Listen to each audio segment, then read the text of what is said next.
Rating ng mga bagay na ewan ko ba kung bakit lagi kong nawawala. Hindi ko alam kung katangahan ba ito o sadyang marami lang malilikot ang kamay sa paligid ko. Charis!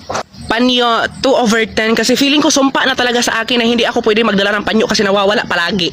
Tapos yung masakit kinabukasan sa school, nakita mo yung nawawala mong panyo ginamit ang pampunas ng jealousy. Ay okay!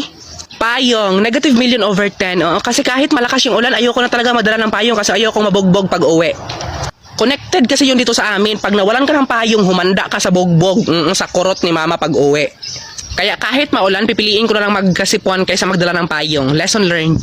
Ballpen, 0/10. Kasi bago mag-start yung klase, kompleto ako sa school supplies. Pero hindi pa nagkakalahati yung semester. Ubos na sila. Sa mga manghihiram naman dyan ng ballpen, pakibalik naman. Oo, hindi yung kapag kukunin na namin kayo pagalit. Respeto naman, kahit konti lang. Pera, 0/10 din. Hindi naman ako nawawalan ng pera. Kasi wala talaga akong pera literal. Mabuti pa yung pera may tao. Yung tao